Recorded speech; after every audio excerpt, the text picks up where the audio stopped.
Hello అండి. ఈరోజు MX ఎక్సెల్‌లో single పేపర్‌లోనే print ఏ విధంగా ఇవ్వాలో తెలుసుకుందాం.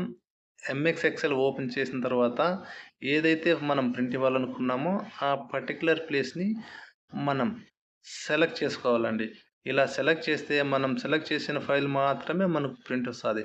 సెలెక్ట్ చేసిన తర్వాత page layout, print area, set print area అని సెలెక్ట్ చేసుకోవాలండి. తర్వాత మనం మన ఫైల్ ఏ విధంగా ఉందో ఒకసారి ప్రివ్యూ చేసుకోవచ్చండి. ఫైలు, ప్రింటు ఒకసారి ప్రింట్ ప్రివ్యూ ఒకసారి చెక్ చేసుకోవచ్చండి. మనం సెలెక్ట్ చేసిన ఫైల్ వచ్చేసి 6 పేజెస్‌గా మనకు ప్రింట్ చూపిస్తుంది. ఇప్పుడు సింగిల్ పేపర్‌గా ఎలా చేసుకోవాలంటే పేజ్ లేఅవుటు ఇక్కడ 1, 1 ఇవ్వాలండి. తర్వాత డిఫాల్ట్‌గా లెటరు లీగల్‌లో ఉంటది. మనకు A4లో ప్రింట్ ఇవ్వాలి కాబట్టి A4 సెలెక్ట్ చేసుకోవాలండి. A4 సెలెక్ట్ చేసుకున్న తర్వాత మార్జిన్స్ ఎంత తక్కువైతే అంత తగ్గించుకుంటే మంచిదండి.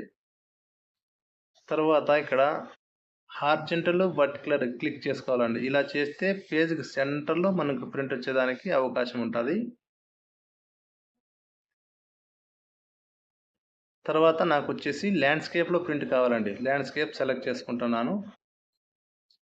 ఇలా సెలెక్ట్ చేసుకున్న తర్వాత ప్రింట్ ప్రివ్యూలో మనకు కరెక్ట్ వచ్చిందనిపిస్తే మనకు ప్రింట్ ఇచ్చుకోవచ్చండి.